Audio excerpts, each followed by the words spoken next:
Hey guys, my name is Kate Cottenham. I'm one of the counselors at the Texas State Counseling Center, and we wanted to meet with you guys today to talk a little bit about navigating family relationships during quarantine and during the current global health crisis. I know for a lot of students, it's been a lot of really quick change and a lot of hard things, such as having to, in often cases, move back home and move in with families, and that can be an interesting situation for a lot of reasons. Richard, can you go ahead and advance the slide for me? One thing that I wanted to just kind of touch on today is that this has been a big time of change.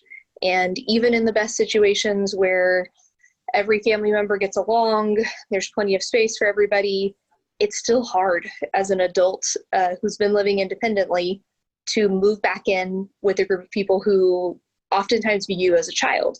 And even if they're trying really hard, they've known you through your whole life as their kid. And so a lot of times it's hard to get them to view you as your adult self, and also sometimes hard to know how to be your adult self around your parents or other family members. A lot of times we kind of regress back into those roles as well. And so today we're going to look a little bit at kind of some strategies generally for any family situation. And then we're also going to look at some strategies for navigating situations with families that may not be as healthy or as functional. And so we're going to talk a little bit about that. Richard, can you go ahead and advance the slide for me? One thing that I really wanted to emphasize, because a lot of times it can be a hard transition to go from being the family member who maybe wasn't at home or wasn't in the family system, like the unit, to be the person who comes back in.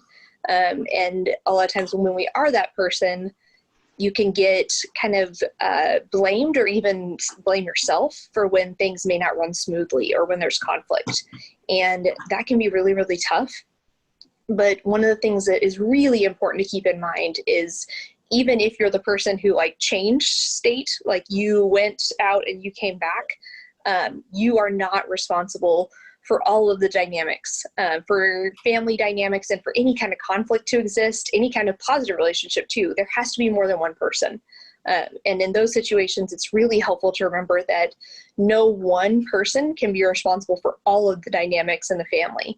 But each person can definitely do things that can help to kind of make, especially this time, go more smoothly and kind of help us all navigate how do we maybe live at home with people who we're going to be seeing a lot because we're not able to go out as much as we used to. And so I think that some of these strategies can be really helpful. Could you advance the slide for me?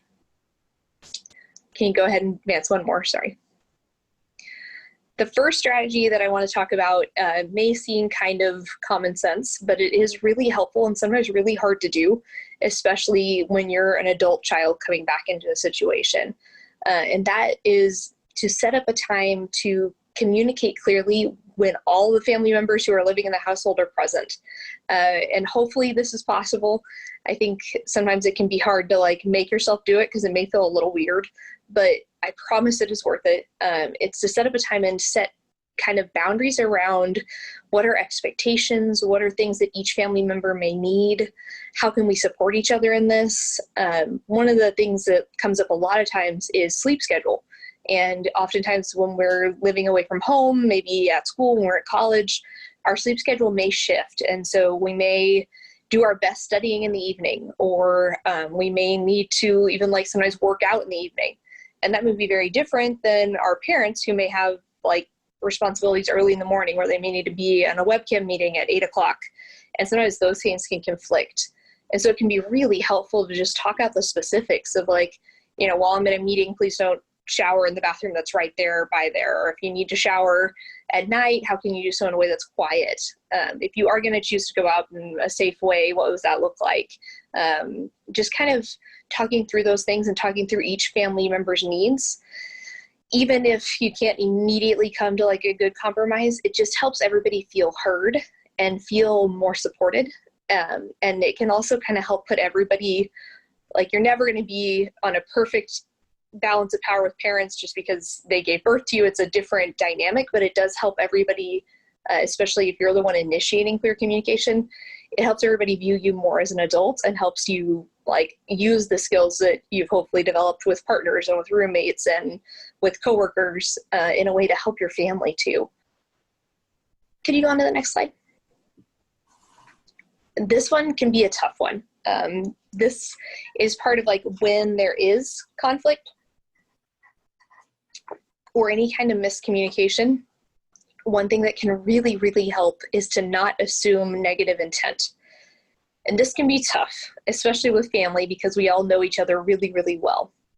And so sometimes we kind of assume that we know what the other person is feeling or thinking, and that we are on base about that. And we know exactly what's going on in their mind, and that's why they're acting this way. Like the ways that you've changed since you've left home and come back, a lot of times things have changed at home as well. And so it can really help to not assume what somebody is thinking or feeling, but to ask them, or even just like give them, we call it sometimes the benefit of the doubt. And that basically means like to give somebody some grace and mercy and maybe think that, oh, well, they may not have been trying to hurt my feelings or be a jerk to me. They may have been tired because they've been working all day, or they may have been trying to like help me out and I just didn't recognize it. I'm not saying that like anybody's intent erases the impact of how they act or what they do, but it can really help to not go into it thinking badly of the person, or not go into it assuming that you know what they're thinking. For this to happen and for it to lead in a positive direction, empathy and understanding are important. And this needs to be a two-way street. You cannot be the only person in your family giving empathy and understanding, but you also can't be the only person in your family expecting empathy and understanding. And so if everybody is making their best effort to understand others' feelings and understand where they're coming from, it can really, really help things go smoothly at home. Can you go ahead and move to the next slide? This one is really important, I think, especially during quarantine time, more than it ever has been before.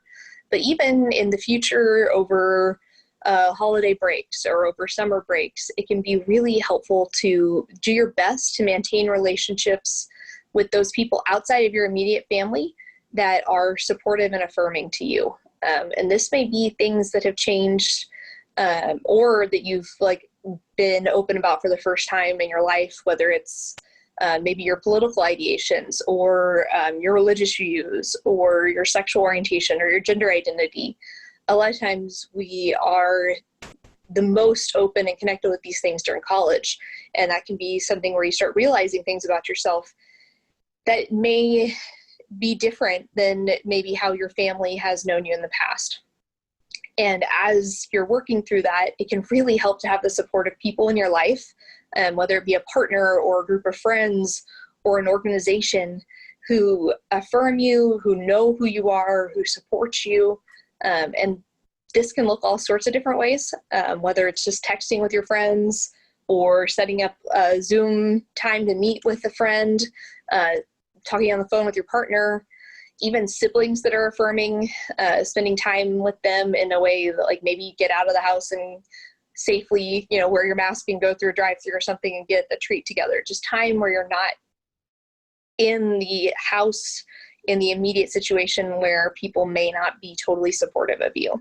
Another thing that can be great, I put creative community, and I kind of mean that in two different ways. One way that I mean it is the creative part, like having space to create in a way that is helpful to your soul.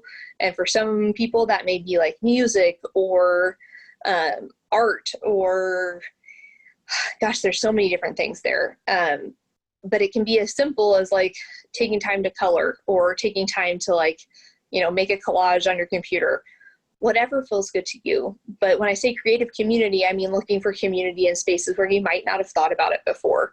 And for some people that could be online, fandom support, or even like your gaming community. Just being creative about where you find support and affirmation. A lot of times this can help take some of the burden off of those family relationships. So when you do interact with your family, you're not needing as much from them emotionally. Another thing that can be really helpful are using your university resources. That could look like utilizing the counseling center or the health center, or staying connected to your organization that you're involved with. There's a lot of different options there. And using that while you have it is a great thing. And this one's a tough one. And I think one of the most important things that I tell people in counseling too is that like your relationship with yourself is ultimately the most important. And a lot of times that can impact things like how you communicate with others. If you find yourself being really irritable, checking in with yourself, and even just as simple as being like, okay, how am I feeling right now? What do I need right now? What do I want right now? And kind of go through those things and see if there's anything that needs to change about the current situation, especially anything in your control that you can change, or if there's a conversation that you need to have. Can you go on to the next slide, Richard?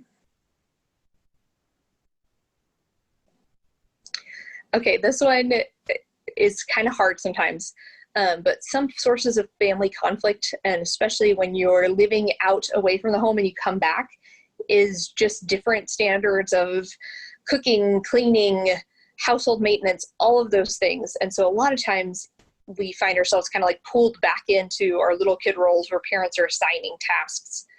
Whereas you've been living maybe in the dorms or in your own apartment where you've been deciding when you clean, how much you clean. And one way that can help avoid conflict with this, or even like have healthy conflict about it, is to volunteer to help where you can. So volunteer for things that you enjoy, especially, you know, if you know vacuuming doesn't stress you out, but like cleaning the bathroom is your worst nightmare, volunteer to vacuum. It can take a lot of pressure off. And same with cooking. Like if you don't like what's being prepared at home, offer to cook for the family. Things like that can kind of help buy you some goodwill, but it can also help you avoid getting stuck with tasks that may be things that you really don't like doing. Can you go to the next slide for me? This one is an important tip, and something that's come up a lot as I was doing research, is that there are times when you just need your life to feel normal again. And while we can't completely go back to what used to be normal, there are ways that we can kind of recapture that feeling. And for a lot of students, that means doing things the way that you did them at school. You may not be able to totally go back to that place, but it can be soothing to even do things like in college, I can't even tell you how many times I ate chips and hummus for dinner. That was one of my go-tos. Sometimes when I'm stressed out, that's still something that I go to because it helped me like kind of get in that space. If you need to feel just that feeling of like, I'm an adult, even though I'm at home, it can be helpful to do things like that. Like eat a snack or a meal that you often prepare for yourself when you're living in your dorm or in your apartment. Acknowledging that there's a lot of stress going around for everybody, that we're all like grieving. There's a very collective sense of grief for the things that we either had or loved about our lives before this all changed and we had to go into a situation where we were living at home and learning remotely. It can be helpful just to keep that in mind and allow yourself that space to grieve and have emotions and like feel your stress and even soothe your stress. And a great way to do that can be engaging in a hobby or an activity that you know helps you relax. Nothing against social media or your phone. Those can sometimes be super fun, but a lot of times they can also add to stress because they're giving you more news about what's going on in the world. And they can kind of get you in this like sense where you're not in a mindful place. And sometimes it can be helpful to switch into something that may be more proactive, whether it's playing your favorite game or crocheting something, or even just like taking time, if you love to work out, go do a new routine that you haven't done before. All of those things can help you kind of capture a sense of normalcy, and that can be really, really healing and help kind of take down the stress level. Could you go on to the next slide? Switching gears, everything I've talked about up to this point is stuff that can work for most family situations, but does get the best results in a family environment where everybody's committed to having a healthy relationship with each other. That is not everybody's reality, and that is not every family. And sometimes even when our family members love us a lot, they're not safe people, or they're not people who are affirming to who we are. And there can be senses of a lack of safety, and we may not have options right now to not be in that situation in a way that maybe we did before quarantine. And so it's really important just to keep that in mind. And I want to talk a little bit about the different kinds of safety and what to do maybe if you're experiencing a lack of that right now. Hang on to the next slide. So we're going to talk primarily about two different kinds of safety. We're going to talk about physical safety and emotional emotional safety. And the first one that I want to talk about is physical safety. And that is the idea that you have the right to live in a home where you are not at risk of being hurt physically or being neglected in any way. And I went ahead and included, there's resources that are still actively working to help people who may be in a situation where they're not safe, whether it's from active physical abuse or if there's other complex dynamics going on at home. I recognize that that is a lot of people's reality. I included a local resource that's called HCWC, and I included their hotline number. I actually included both of their hotline numbers. They have a ton of resources for anybody who's ever been a victim of domestic violence or sexual violence, and they can be incredibly helpful. If for some reason you're not still in the Hayes-Caldwell area, I went ahead and included national resources, including the National Domestic Abuse Hotline and an organization called Safe Horizon, both of which provide resources for people who may be experiencing any kind of family violence or domestic violence. If this is something that you need help or support with, I encourage you to call one of these numbers or reach out to safe people in your life, people who love you, who can treat you in a physically safe way, or if you need additional support, letting the counseling center know can be helpful, just using all of your resources. Can you go to the next slide? Now we're going to talk a little bit about a different kind of safety. And this safety can sometimes be a little more elusive, and that is emotional safety. And that is the idea that you have the right to be who you are, fully who you are, without the emotional expectation of being emotionally abused or offering or experiencing emotional manipulation or reprisals for being yourself. And some of these tips that I'm going to share today come from a book called Adult Children of Emotionally Immature Parents. And that book can be really, really helpful. It goes through a lot of tips and just kind of helping identify areas of immaturity with parents. If you've had that sense of just feeling like you're either the parent in the household or you're not understood or you're being manipulated in a way that makes you feel like you're not allowed to be your full self, this book can be really, really helpful. We're going to talk a little bit about one of the strategies that the book talks about is about dealing with conflict, and that can often be sometimes a physically unsafe situation and often an emotionally unsafe situation. And if you know from experience with your family members that they are not emotionally safe people for you, and I mean that in the terms of like they tend to either become manipulative or abusive when there's conflict, this strategy can really, really help.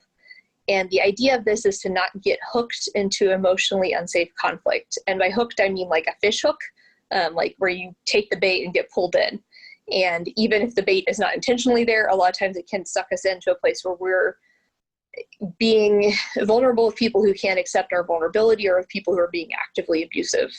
And the first step of this kind of strategy is to get into a detached observer stance. This is difficult, but definitely doable. And basically what it means is to focus on getting to a place where you are able to observe the conflict that's happening without feeling pulled into it. And a lot of times this takes practice, and it also takes some internal narration of even just stating what's happening. Like my mom right now is yelling at me for something that is not my fault. I am upset about that, but I know that if I express how upset I am, that's not going to get me a safe result. How can I engage in a way that will end this conversation so that I can return to a place of safety and we can go from there. Becoming and staying observational, a lot of times it is that kind of like deep breathing, internal narration. A lot of times why we talk about internal narration is because it helps you not be as focused on what's happening outside. And so you can go to a place of like, I can stay calm in this situation. I can talk myself through this. And it can be done with practice, and it often is really, really helpful, and it keeps things from escalating. It's a way of de-escalating conflict. It's tough sometimes because it focuses on relatedness, not relationship. And when I say that, relatedness means that you are relating to the person, you are talking with them, you are like in the same space as them, but it's not relationship. And relationship is when you're able to have mutual, healthy vulnerability with a person. And ideally, we all want that with our family members. There's a part of us that we're biologically programmed to want that.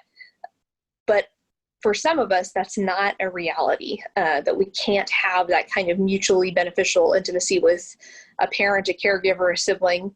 And so the option there becomes to let that go, grieve that, and then get into this place of being able to interact with them when you have to, from a stance of being able to be an observer. A lot of times it means like stating what you need to state and then letting it go, focusing on the outcome, not the relationship. And basically what this means is like conflict comes from goals being blocked, or when we have to interact with somebody in a way where we have to ask them for something.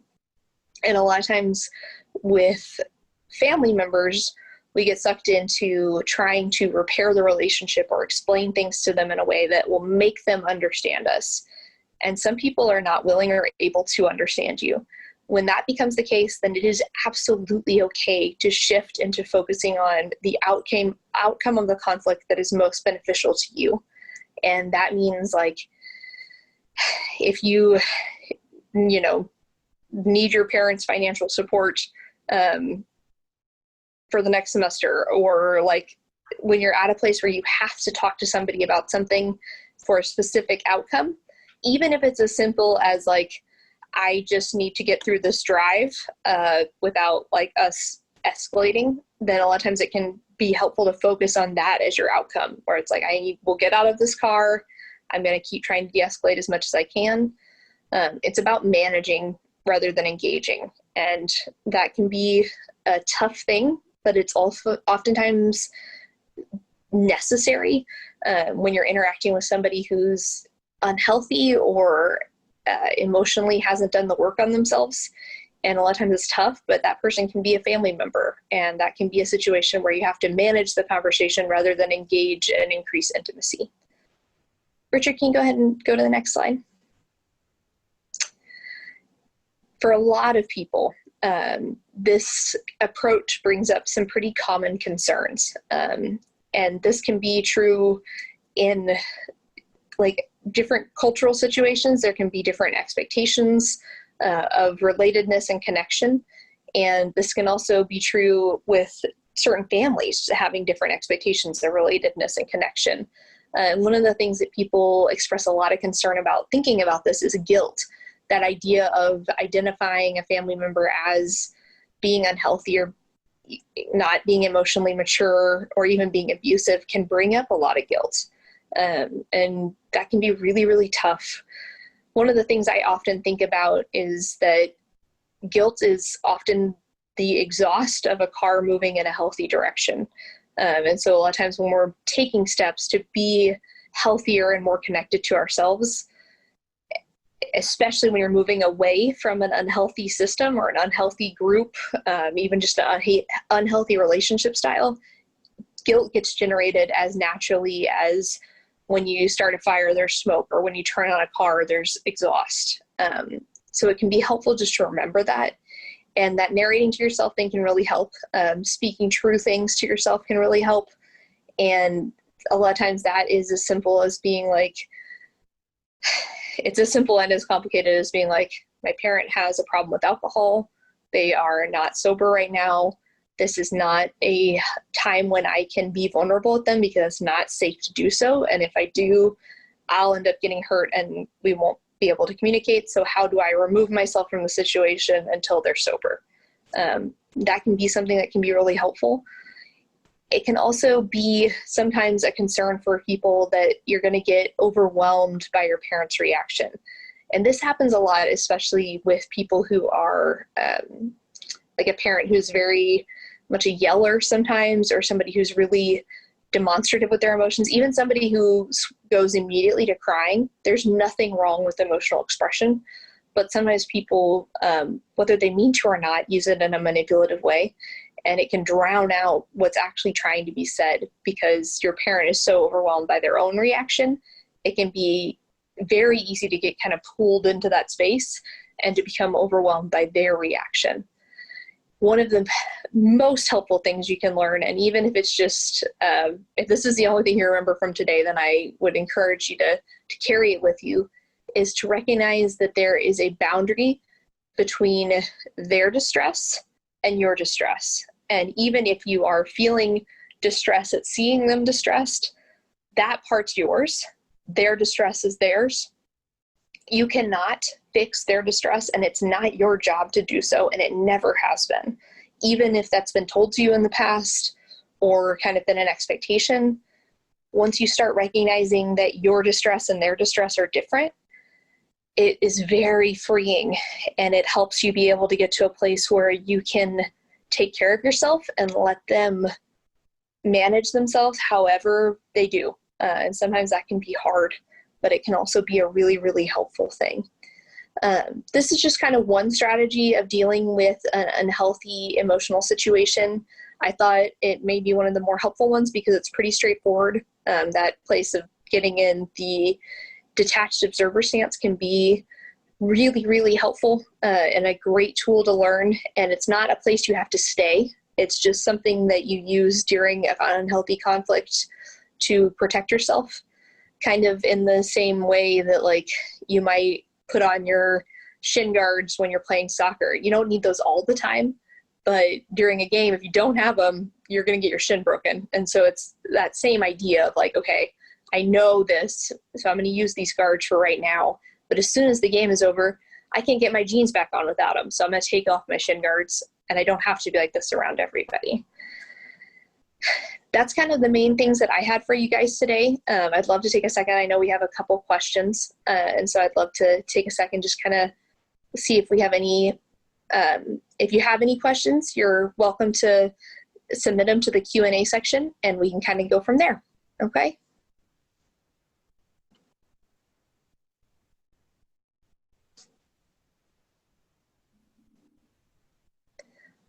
I'm just going to take a quick second and review these real quick.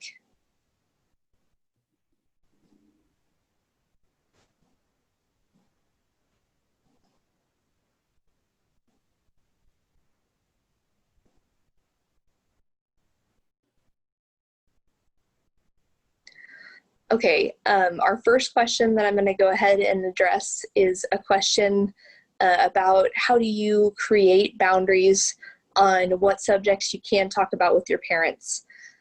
This is a great question, and I think a lot of times a big struggle for people who are moving back home, because a lot of times you've had more independence and experienced things that you may not share the same viewpoint with your parents on, whether it's sexual behavior, drinking behavior, even just like your bedtime, your living, your study behavior.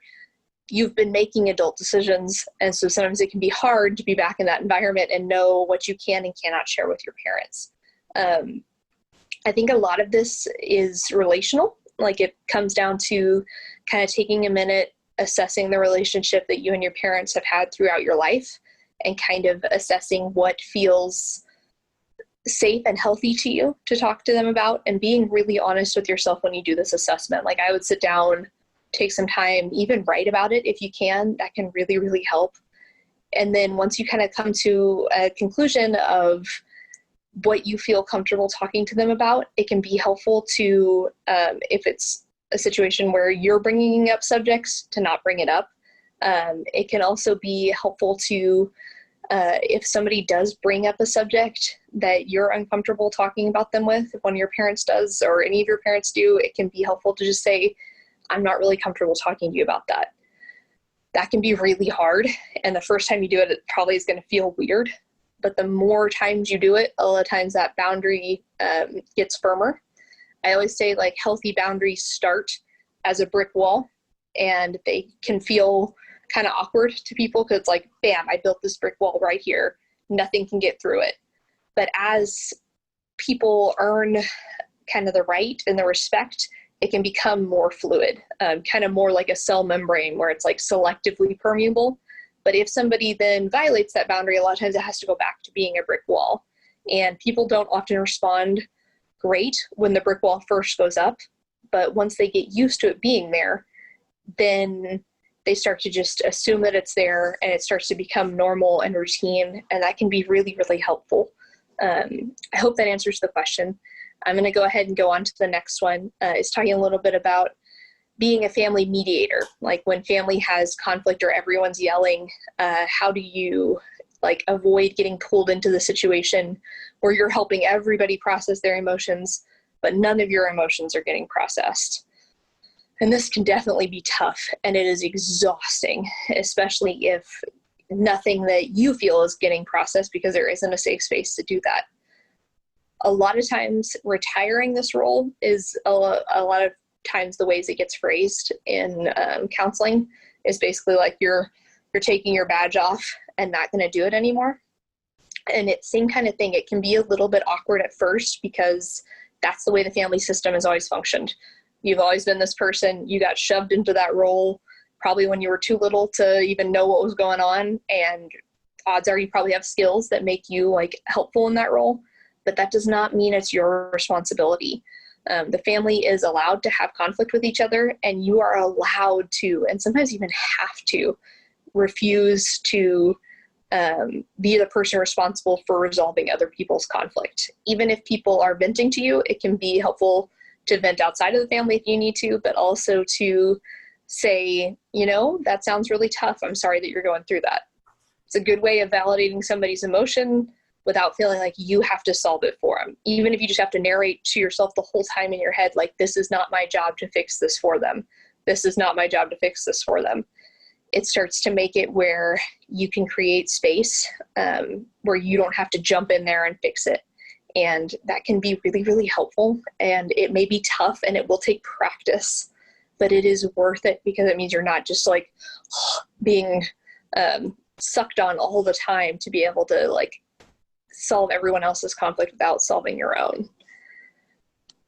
I'm going to scroll up just a little bit to go on to a couple other questions that we have.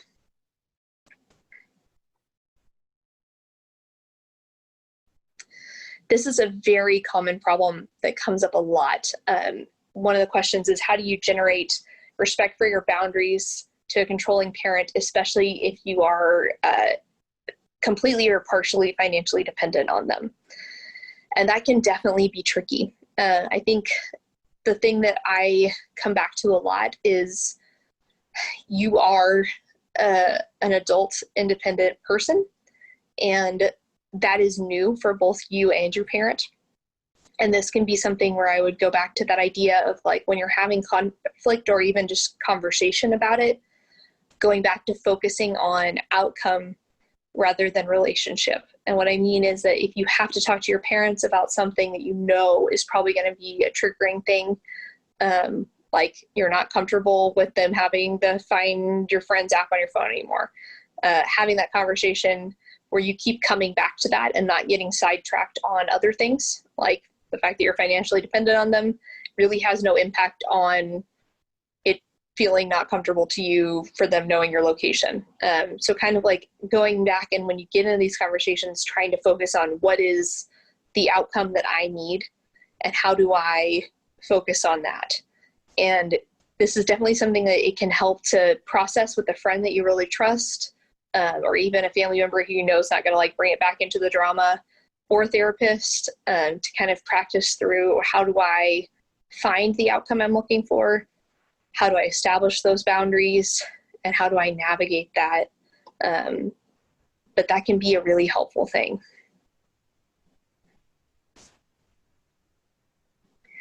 somebody's asking about things escalating really quickly in family conflicts, whether it's verbal or physical, when it's between other family members. And this can be a tough thing. I'm kind of going to circle back a little bit to that role of not being the mediator.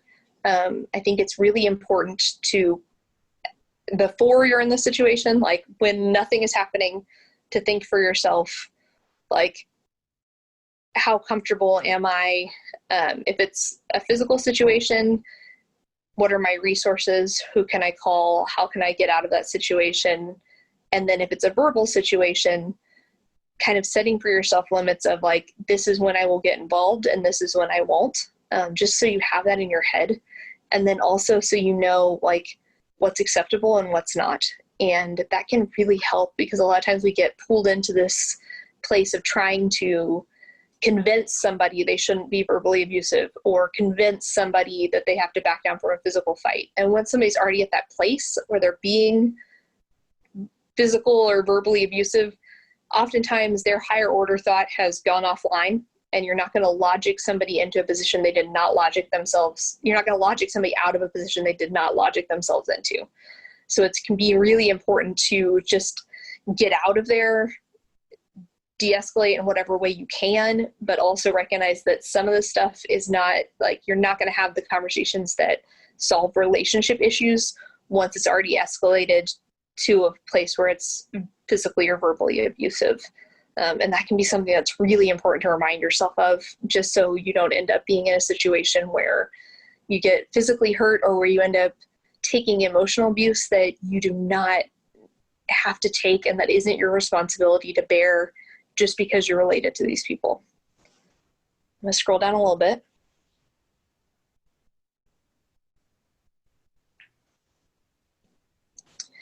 A couple of questions here is about how do you interact with people who are super sensitive or defensive? And I think that is one of those things that can be tough, but it's also like the fact that you're asking this question means that you're already recognizing when it's happening, like when they're getting in a defensive place. And a lot of times, as soon as somebody goes to a defensive place or is overreacting, that is a sign that the version of them that you're interacting right then with is not their emotionally mature self. And sometimes that can be a time to either like really narrow in on that, like, how do I be a detached observer? How do I focus on just really specific things? How do I keep it focused on the outcome that I need, rather than making them feel better or focusing on healing this for them? And I don't mean that to sound cold, but I just mean recognizing when it's not your responsibility to manage somebody else's emotional space. And that is always true with a parent. Like, they will always be in the power position. So it's not something where, even if they have in the past put you in that position of being responsible for them, you cannot be, because you aren't. That's never been your role to fill. So that's kind of just touching on that. Again, there are lots of good books and resources too that I go to a lot. It's a book called Toxic Parents, and it is it's a little older. It was written in the 90s, I think. And so some of the advice at the end may not be like perfect for where you're at now, but the beginning about how she talks about family relationships in that book can be so helpful and healing. Adult children of emotionally immature parents can be really helpful. There's also an organization called ACOA, which is Adult Children of Alcoholics, and they lead groups for people who are grown-ups who have grown up with a family member with substance abuse issues. And a lot of times dysfunction in the home can come from that.